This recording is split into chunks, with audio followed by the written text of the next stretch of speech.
Doctors நேரம் YouTube நேயர்கள் அனைவருக்கும் உங்களுடைய வெல்னஸ் குருஜியுடைய அன்பான வணக்கங்கள். பொதுவாகவே சர்க்கரை நோய் அப்படின்னு நமக்கு சொல்லப்பட்ட உடனேயே முதலில் சொல்லப்படுகின்ற விஷயம் ஆயுள் முழுவதும் மருந்துகளை எடுத்துத்தான் ஆக வேண்டும். சரி, வியாதி வந்துருச்சு, மருந்துகளை எடுக்கலாம் அப்படின்னு எடுக்க ஆரம்பித்தாலும் கூட, கடுமையான உணவு கட்டுப்பாடுகள் இருந்தாலும் கூட, உடற்பயிற்சிகள் மருத்துவர் சொல்வதை விட கூடுதலாக செய்தாலும் கூட நம்மில் நிறைய பேருக்கு சர்க்கரை நோய் குறைவதே கிடையாது.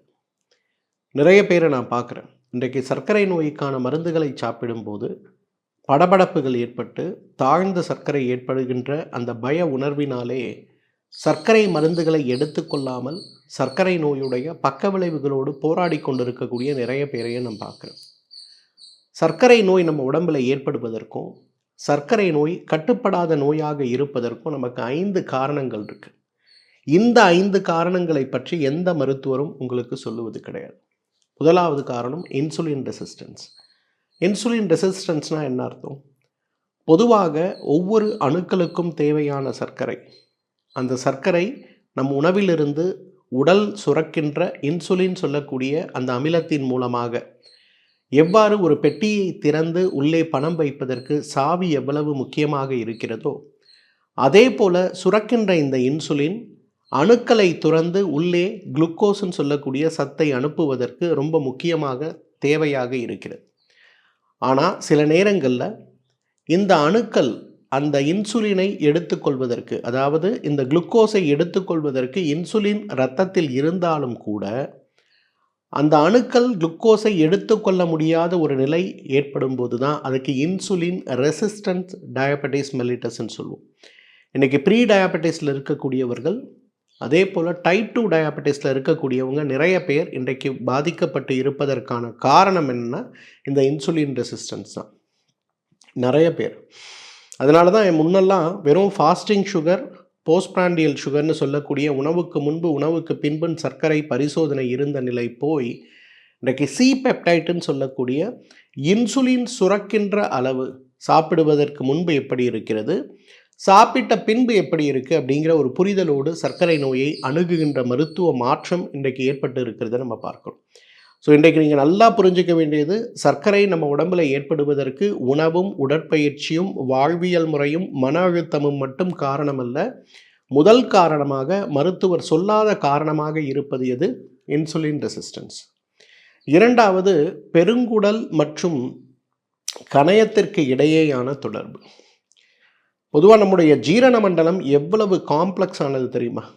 இன்றைக்கி நாக்கில் நீங்கள் ஒரு உணவை வைக்கிறீங்கன்னா அந்த சுவையை பொறுத்து உங்கள் உடம்பில் சர்க்கரை சுரக்க ஆரம்பிக்கிறத, சர்க்கரை வெளிவர ஆரம்பிக்கிறத, இன்சுலின் சுரக்க ஆரம்பிக்கிறத நீங்கள் பார்க்க முடியும். நீங்கள் ஒரு பலகார கடை தாண்டி போகிறீங்க, அங்கிருந்து சமைக்கின்ற வாடை வந்த உடனேயே சாப்பிட வேண்டும்ங்கிற ஒரு ஆவல் உங்களுக்கு வரும். சாப்பிட வேண்டும்ங்கிற ஒரு ஆவல் வந்த உடனேயே நாக்கில் எச்சில் ஊறுவதை நீங்கள் பார்க்கலாம். அந்த மாதிரி இன்றைக்கு பெருங்குடலும் கணையமும் சேர்ந்து வேலை பார்க்கின்ற ஒரு நிலை ஏற்படும் போது தான் நமக்கு ஜீரண மண்டலமோ, சாப்பிடுகின்ற உணவில் இருக்கக்கூடிய சத்துக்கள் உடலால் குடலால் உறிஞ்சப்பட்டு அந்த சத்துக்கள் முறையான அணுக்களாக மாற்றப்பட்டு நம்முடைய தேவைக்கு ஏற்றாற்போல் சேமித்து வைக்கின்ற நிலையும், சேமித்து வைத்திருக்கக்கூடிய அந்த சத்து உடலுடைய இயக்கத்திற்கு தேவையான போது கொடுக்கின்ற ஒரு நிலையும் ஏற்படுவதை பார்க்கலாம். ஒருவேளை இந்த பெருங்குடலும் கணையமும் ஒன்றாக வேலை செய்யக்கூடிய கட் பேங்க்ரியாஸ் ஆக்சிஸ்ன்னு சொல்லக்கூடிய இந்த தொடர்பில் இருக்கக்கூடிய மாற்றம் இன்றைக்கு மிகப்பெரிய அளவில் சர்க்கரை நோயை உருவாக்குகிறது அப்படிங்கிறத நம்ம புரிஞ்சுக்கணும். அப்போ நம்ம நிறைய பேர் சொல்லுவோம்ல, நான் ஹெல்த்தி டயட் தான் சாப்பிட்றேன், டாக்டர் சொல்லக்கூடிய பாரம்பரிய அரிசி வகைகளையும் நார்ச்சத்து இருக்கக்கூடிய உணவுகளையும் நேரடியாக மறைமுகமாக கொழுப்பு சார்ந்த இனிப்பு சார்ந்த உணவுகளையும் சாப்பிடுகின்ற பழக்கமே எனக்கு கிடையாதுன்னு சொல்லக்கூடியவர்களுக்கு ஏன் சர்க்கரை குறையாமல் இருக்குன்னா அதுக்கு 2வது காரணம் இந்த லீக்கி கட்டுன்னு சொல்லக்கூடிய பெருங்குடல் கணையத்தில் இருக்கக்கூடிய தொடர்பு, அதாவது கட் பேங்க்ரியாஸ் ஆக்சஸில் இருக்கக்கூடிய மாற்றமாக இருக்கும்போது அது நமக்கு சர்க்கரை நோயை கட்டுப்படாத சர்க்கரை நோயாக மாற்றி விடுகிறது. மூன்றாவது மனம். இன்றைக்கு 5 வகையான ஹார்மோன்கள் நம்ம உடம்பில் இயக்கத்திற்கு காரணமாக இருக்கிறது. ஆனால் இந்த 5 வகையான ஹார்மோன்களையும் இயக்குகின்ற 6வது ஒரு ஹார்மோன் இருக்கிறத பார்க்குறோம். அதாவது தைராய்டு சுரப்பியிலிருந்து வரக்கூடிய ஹார்மோன்கள், இன்சுலின் ஒரு வகையான ஹார்மோன், ஈஸ்ட்ரஜன், ப்ரொஜெஸ்ட்ரான், டெஸ்டோஸ்டிரான் சொல்லக்கூடிய இந்த 3, இது கூட கார்டிசால்னு சொல்லக்கூடியது. இந்த கார்டிசால் அப்படிங்கிறது என்னதான் மனம் சார்ந்த ஹார்மோனாக இருந்தாலும் கூட இது நேரடியாக கணையத்தை பாதிப்புக்கு உள்ளாக்கி, இந்த கார்டிசோல் அதிகமாகும் போது கணையத்துடைய செயல்பாடுகள் மாற்றமடைவதையும், கணையத்தில் இருக்கக்கூடிய பீட்டா செல்கள் பெரிய அளவில் பாதிப்பு அடைவதையும், இந்த பாதிப்புகள் நாள் ஆக ஆக நமக்கு டைப் 2 டயாபெட்டிஸ் மட்டுமல்ல, டைப் 1 டயாபெட்டிஸ் ஏற்படுவதற்கும் அடிப்படை காரணமாக இருக்கிறத பார்க்கணும். ஏன்னா இன்றைக்கு நம்மில் நிறைய பேருக்கு ஏன் சர்க்கரை குறையில, ஏன் சர்க்கரை வந்ததுங்கிற கேள்விக்கான பதில் இந்த கார்டிசால்னு சொல்லக்கூடிய ஹார்மோன் குறைந்திருப்பதோ மிக அதிகமாக இருப்பதோ மிகப்பெரிய காரணம். இந்த காரணத்தை நிவர்த்தி செய்யாமல் நீங்கள் சர்க்கரைக்கு எடுக்கக்கூடிய எந்த சிகிச்சையும் பலன் கிடைக்காது. சென்ற வாரம் கூட ஒரு இந்த பெட்ரோலிய துறையில் இருக்கக்கூடிய ஒரு அதிகாரி என்னை வந்து சந்திச்சிருந்தார். அவருக்கு சுகர் எப்போ பார்த்தாலும் 350 ஃபாஸ்டிங், 550 ஆர் 600 போஸ்ட் பிராண்டியல். அப்போ நிறைய மருத்துவமனைகள், நிறைய மருத்துவர்கள் விதவிதமான இன்சுலின்கள் இட்டு கூட குறையலன்னு ஒரு ஃப்ரஸ்ட்ரேஷனில் நேற்று ரொம்ப வருத்தத்தோட டெல்லியில் இருக்கக்கூடிய ஒரு அதிகாரியுடைய ஒரு ரெஃபரன்ஸில் என்னை வந்து பார்த்தார். அவர் நான் பார்த்த உடனே எல்லாம் நாடிலாம் செக் பண்ணிட்டு சொன்னேன், உடல் அளவில் இயக்கங்கள் குறைந்து போவதற்கு மனதளவில் ஒரு காரணம் இருக்குது. இப்போ மனதளவில் இருக்கக்கூடிய காரணத்தை மாற்றாமல் நான் எந்த மருந்துகள் கொடுத்தாலும் உங்களுக்கு வேலை செய்யாது. அதனால் ஒரு ஹார்மோன் ப்ரொஃபைல் மட்டும் நம்ம பண்ணலாம் அப்படின்னு. அவருக்கு ஒரே ஆச்சரியம், என்ன சார் நான் இந்தியாவில் இருக்க டாப் டயபெட்டாலஜிஸ்ட்டை பார்க்குறேன், யாருமே எனக்கு ஹார்மோன் ப்ரொஃபைலை பற்றியோ நீங்கள் சொல்லக்கூடிய அந்த மனதுக்கும் உடலுக்கும் இருக்கக்கூடிய தொடர்பை பற்றி எதுவுமே சொல்லலையே அப்படின்னார். அப்புறம் இல்லை நான் சொல்கிற மாதிரி பண்ணுங்கன்னு சொல்லி டெஸ்ட் பார்க்கும்போது அவருடைய கார்டிசோல் வழக்கத்தை விட 3 மடங்கு அதிகமாக இருந்தது. ஒரு வார காலத்திற்கு அவருக்கு முறையான யோக பயிற்சிகளும் தியான பயிற்சிகளும் கொடுத்து, கழிவு நீக்க சிகிச்சை கொடுத்து, இப்போ பார்த்தோன்னா 15.3 அவருடைய HbA1c அந்த அளவு வெறும் 7 நாட்களில் பார்த்தீங்கன்னா 11க்கு குறைந்து விட்டது. அவருக்கே பெரிய ஆச்சரியம். இயற்கை மருத்துவத்தில் மிகப்பெரிய மருந்துகளற்ற ஒரு சிகிச்சைன்னு கேள்விப்பட்டிருக்கேன். ஆனால் அந்த சிகிச்சையில் இவ்வளவு பெரிய மாற்றமா அப்படின்னு கேள்விக்கூடிய அளவுக்கு மாற்றம் இருந்தது. அதனால் இந்த ஹார்மோன்களுடைய ப்ரொஃபைல், அதில் வரக்கூடிய மாற்றங்களையும் நம்ம பார்க்கணும். ஏன்னா நிறைய பேர் சர்க்கரை நோய் கட்டுப்படாத போது உணவு மாற்றணுமா, உடற்பயிற்சி செய்யணுமான்னு மீண்டும் மீண்டும் மீண்டும் அது பின்னாடி ஓடிட்டுருக்கோம். ஆனால் ஒருவேளை உடலில் இருக்கக்கூடிய இந்த 6 ஹார்மோன்களில் குறிப்பாக கார்டிசோல் ஹார்மோனில் ஏற்படுகின்ற மாற்றம் இவ்வளவு பெரிய சிரமத்தை நமக்கு உருவாக்கி விடுமா அப்படிங்கிறத நம்ம பார்க்கணும். 4வது, இன்றைக்கு மிகப்பெரிய அளவில் நாம் புரிந்து கொள்ளாத ஒரு விஷயம் இருக்குது அப்படின்னா நம்முடைய தூக்கம் தாங்க. இன்றைக்கு sleep is the new insulin அப்படின்னு சொல்லக்கூடிய அளவுக்கு உங்களுக்கு சர்க்கரை நோய் கட்டுப்படாத அளவுக்கு சிரமத்தை உருவாக்கி கொண்டிருப்பதற்கு மிகப்பெரிய காரணம் தூக்கமின்மை தான். ஒன்று தூக்கமின்மையோடு நீங்கள் போராடுவது, அல்லது தூக்கம் வந்தாலும் கூட அதை விரட்டிவிட்டு தொலைபேசியோ அல்லது அலைபேசியோ அல்லது டிவியோ தொடர்ந்து பார்த்து கொண்டே இருப்பது. நம்மில் நிறைய பேருக்கு இருக்கக்கூடிய மிகப்பெரிய சிரமம் என்ன தெரியுமா? தூங்கினால்தான் உடல் நன்றாக மாறுங்கிற ஒரு கலாச்சாரத்தை மறந்து போனது தான்.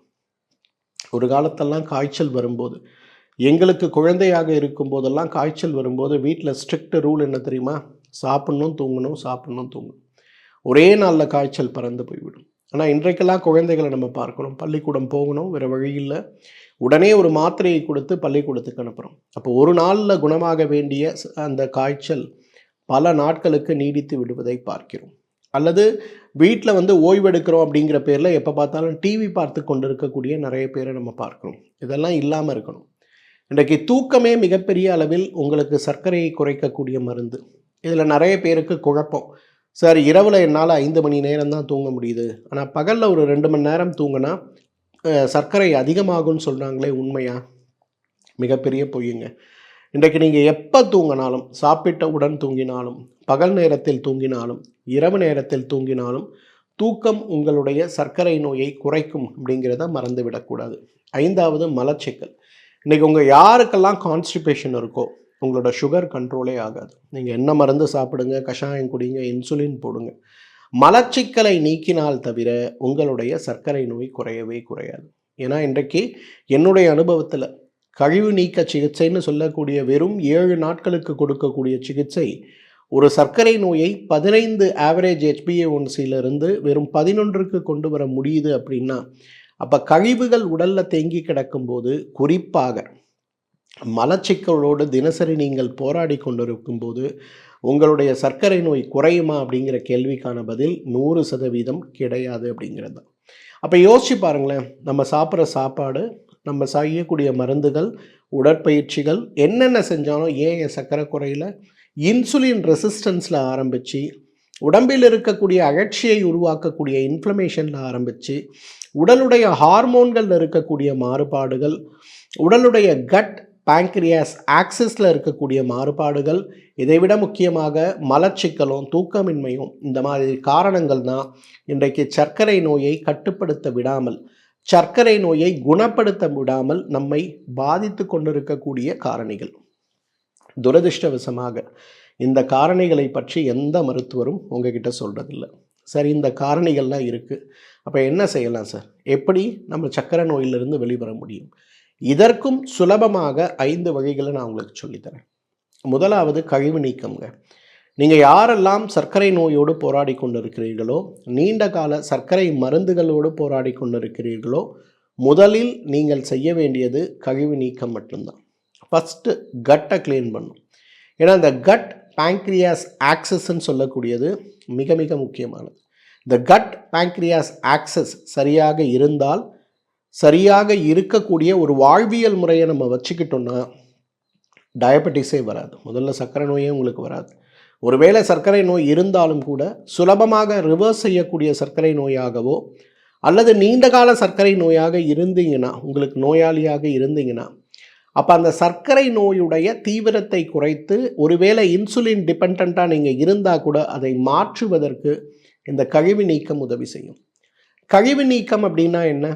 7 நாட்களுக்கு நெய் மருந்து எடுக்கணும். உடலுடைய தன்மை வாதமா பித்தமா கபமா, ஏற்பட்டு இருக்கக்கூடிய சர்க்கரை நோய் வாதமா பித்தமா கபமா, காலநிலை கோடைக்காலமா மழைக்காலமா குளிர்காலமான்னு பார்ப்பது போலேயே வாதத்தை அதிகரிக்கக்கூடிய காலத்தில் நம்முடைய வயதும் காலநிலையும் இருக்கிறதாங்கிற 10 வகையான காரணிகளை நாம் புரிந்து அதற்கு ஏற்றாற்போல் நாம் செய்கின்ற சிகிச்சைக்கு தான், கழிவு நீக்கத்துக்கு தான் இன்றைக்கு உண்மையான கழிவு நீக்கம்னு பேர்.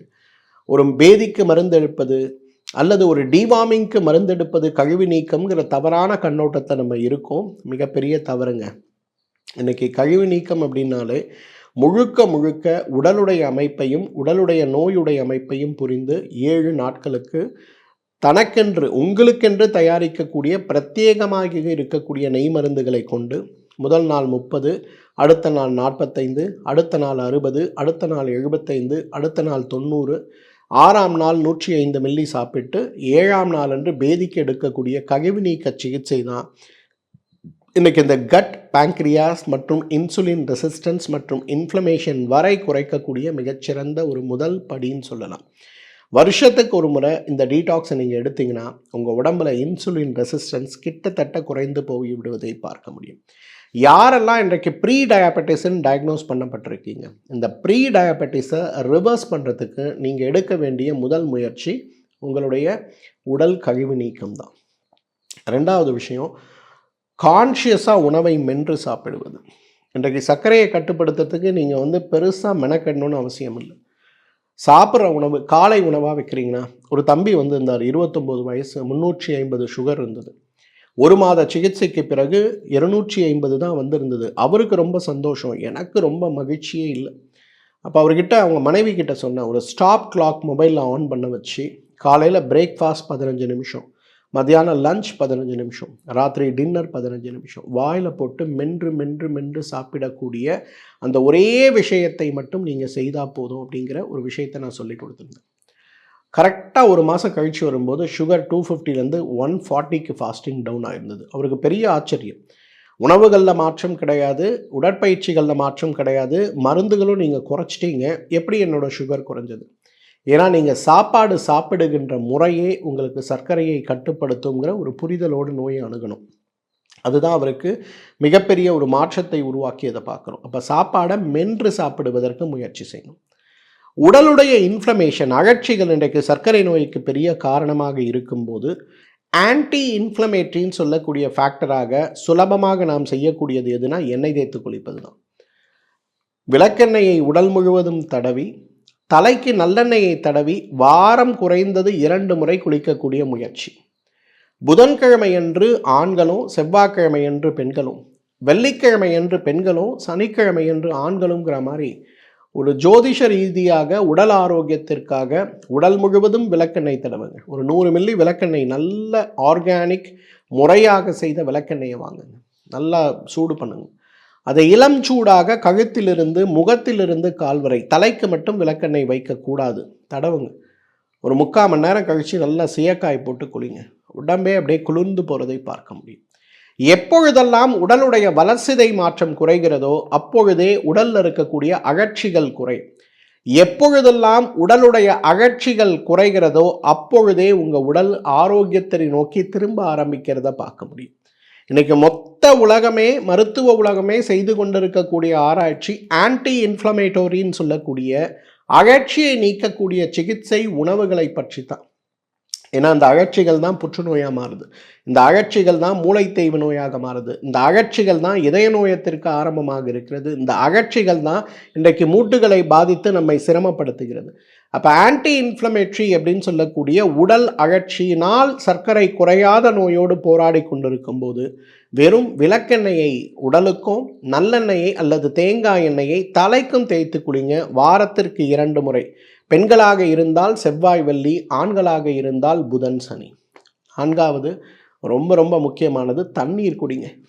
இன்னைக்கு தண்ணீரே மருந்து அப்படிங்கிற ஒரு கலாச்சாரத்தை மறந்த ஒரு சமூகமாக நம்ம இருக்கோம். நல்ல தண்ணீர் ஒரு 1 லிட்டர் அளவுக்கு எடுங்க. நல்லா கொதிக்க வைத்து அந்த தண்ணீரை 1/2 லிட்டராக குறைங்க, வடிகட்டுங்க. அந்த சூடாக அந்த தண்ணீரை கொதிக்க கொதிக்க கொதிக்க எப்படி காஃபி குடிப்போமோ ஒரு 15 நிமிஷம் டைம் எடுத்து மெதுவாக குடிங்க. காலை ஒரு வேளை, மாலை ஒரு வேளை. இதை நீங்கள் செய்யும்போது இதில் இருக்கக்கூடிய மூலக்கூறுகள் நேரடியாக உடலுக்குள் சென்று உடலில் இரத்தத்தில் இருக்கக்கூடிய அணுக்களில் இருக்கக்கூடிய ஃப்ரீ ரேடிக்கல்ஸ்ன்னு சொல்லக்கூடிய உடலில் நோயை உருவாக்கக்கூடிய காரணிகளை வெளியேற்றி உடலை ஆரோக்கியப்படுத்தி விடுவதை நாம் பார்க்க முடியும். ஸோ தண்ணீர் குடிப்பதே இன்றைக்கு சர்க்கரை நோயை, கட்டுப்படாத சர்க்கரை நோயை குணமாக்கக்கூடிய சிறந்த மருந்து. 5வது என்னோட ஃபேவரட் 2 விஷயங்க. ஒன்று தியானம், மற்றொன்று மெஹனில் சூரணம். தியானத்தை பற்றி நான் சொல்ல வேண்டியதில்லை. இன்றைக்கு எத்தனையோ பேர், எத்தனையோ 1000 பேர் நம்முடைய மருத்துவமனைக்கு வரும்போது வழக்கமாக கொடுக்கக்கூடிய மருத்துவ சிகிச்சையை விட சிறந்த சிகிச்சையாக நான் பரிந்துரைப்பது தியானத்தை தான். யாரெல்லாம் தியானத்தை கெட்டியாக பிடித்து கொள்கிறார்களோ, ஹார்ட்ஃபுல்னஸ் தியானம்னு சொல்லக்கூடிய அந்த தியானம் தான் என்னுடைய வாழ்க்கையிலும் சரி, நம்முடைய மருத்துவமனையிலும் சரி பிரபலமாக பிரதானியமாக பரிந்துரைக்கக்கூடிய ஒரு தியான சிகிச்சை. இந்த தியான சிகிச்சையை செய்யும்போது, தியானம் என்னதான் மன அமைதிக்கான விஷயமாக இருந்தாலும் இந்த கட் பாங்க்ரியாஸ் ஆக்சஸ்க்கும் அதே போல் தூக்கமின்மை சார்ந்த நோய்களுக்கும், தூக்கமின்மையால் உடலில் ஏற்படுகின்ற பலவிதமான பிரச்சனைகளுக்கும் இந்த தியானம் ஒரு சிறந்த மருந்து. இந்த 5 விஷயங்களை என்னால் செய்ய முடியாதுங்க, நீங்கள் எனக்கு ஏதாவது சுலபமான ஒரு வழி சர்க்கரை நோயை கட்டுப்படுத்த, கட்டுப்படாமல் இருக்கக்கூடிய சர்க்கரை நோயை கட்டுப்படுத்த, டைப் 1, டைப் 2, ஜுவனல் மற்றும் கெஸ்டேஷனல் டயபெட்டிஸிலிருந்து முழுமையாக நான் வெளிவர வேண்டும், அட்லீஸ்ட் எனக்கு இன்சுலினே போடக்கூடாது, என்னோட சர்க்கரையை கட்டுப்படுத்த உதவி செய்யுங்க அப்படின்னா, இவை அனைத்துக்கும் உதவி செய்யக்கூடிய ஒரு சிறந்த அருமருந்து எதுனா மெஹனில் சூரணம் தான். இந்த மெஹனில் சூரணத்தை பற்றி நிறைய முறை என்னோட நிகழ்ச்சியில் பதிவு செஞ்சுருக்கேன், இருந்தாலும் நான் சொல்கிறேன். வாதம், பித்தம், கபம்ங்கிற 3 தோஷங்களால் ஏற்படுகின்ற இந்த 3 தோஷங்களும் உடலில் இருக்கக்கூடிய செரிமான மண்டலம், இரத்த மண்டலம், தசை மண்டலம், எலும்பு மண்டலம், எலும்பு மஜ்ஜை மண்டலம், இனப்பெருக்க மண்டலம் வரை இருக்கக்கூடிய இதிலிருந்து உடலில் இருக்கக்கூடிய சக்கரங்களுடைய சக்தி ஓட்டங்களை பாதித்து, உடலுடைய அவயங்களை பாதித்து, உடலுடைய வர்மங்களை பாதிப்பது வரை சிரமத்தை ஏற்படுத்துகின்ற சர்க்கரை நோயாக, வாதம் சார்ந்த கேவல வாதம்னு சொல்லக்கூடிய கடுமையான உடல் இளைத்து போய் உயிருக்கே ஆபத்து ஏற்படுகின்ற வரை இருக்கக்கூடிய சர்க்கரை நோயாக இருந்தாலுமே கூட இந்த மெஹனில் சூரணத்தை காலையில் 6 மணி, காலை 10 மணி, மதியம் 2 மணி, மாலை 6 மணி, இரவு 10 மணின்னு ஒரு தேக்கரண்டி, அதாவது ஒரு டீஸ்பூன் 3 கிராம் அளவுக்கு வெந்நீரில் சாப்பிடுகின்ற ஒரு மாற்றத்தை செய்தாலே, குறைந்தது 2 மண்டலம் செய்தாலே, எவ்வளவு கட்டுப்படாமல் இருக்கக்கூடிய சர்க்கரை நோயாக இருந்தாலும் தீவிரத்தன்மை குறைந்து கொண்டே வருவதை பார்க்க முடியும். ஒருவேளை நீங்கள் டைப் 2 டயபெட்டிஸில் அல்லது ப்ரீ டயபெட்டிஸில் இருக்கீங்கன்னா உங்கள் நோயை குணப்படுத்துறதுக்கு இதைவிட சிறந்த, நோயை கட்டுப்படுத்துவதற்கு, நோயுடைய பக்க விளைவை தடுப்பதற்கு, இழந்த உடல் வனப்பை மீட்பதற்கு இந்த 5 வழிகளோடு இந்த மெகனில் சூரணமும் ஒரு சிறந்த வழியாக இருக்கும் அப்படிங்கிறது நான் பரிந்துரைக்கக்கூடிய ஒரு விஷயம்.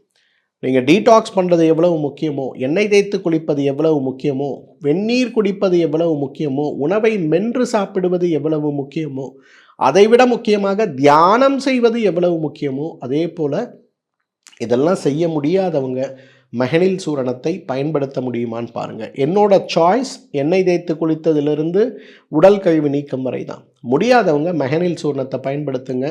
கட்டுப்படாத சர்க்கரை நோய் கட்டுப்படும். நல்லா ஞாபகம் வச்சுங்க, வெறும் உணவும் உங்களுடைய வாழ்வியல் முறையும் நீங்கள் சாப்பிட்ற சாப்பாடு மட்டும் உங்களுடைய சர்க்கரையை இன்ஃப்ளூயன்ஸ் பண்ணலை. நான் சொன்ன மாதிரி கழிவுகளில் ஆரம்பித்து ஹார்மோன்களில் ஆரம்பித்து எல்லாமே இன்ஃப்ளூயன்ஸ் பண்ணுறதுனால நெக்ஸ்ட் டைம் உங்களோட டயபெட்டாலஜிஸ்ட்டை பார்க்கும்போது இந்த ஹார்மோன் ப்ரொஃபைல் எடுக்கணுமா அப்படிங்கிறத கேட்க மறந்துடாதீங்க. உடம்பில் இன்ஃப்ளமேஷன் இருக்கா அப்படிங்கிறத செக் பண்ண மறந்துடாதீங்க. உடம்புடைய பேங்க்ரியாஸ் கட் ஆக்சிஸ் எப்படி இருக்குன்னு பார்க்க மறந்துடாதீங்க. உங்களுடைய கார்டிசோல் செயல்பாடு எப்படி இருக்குன்னு டாக்டர்கிட்ட கேட்க மறந்துடாதீங்க. இதெல்லாம் செஞ்சுட்டு இந்த வீடியோவோட கமெண்ட் செக்ஷனில் நீங்கள் இதை செஞ்சதுக்கு உங்கள் மருத்துவர் என்ன சொன்னார், இதுக்கு என்ன சிகிச்சை உங்களுக்கு தேவை இப்படிங்கிறத என்கிட்ட கமெண்ட் செக்ஷனில் சேரவும் கேட்கவும் நிச்சயமாக மறந்துடாதீங்க. மீண்டும் சந்திப்போம். நன்றி, வணக்கம்.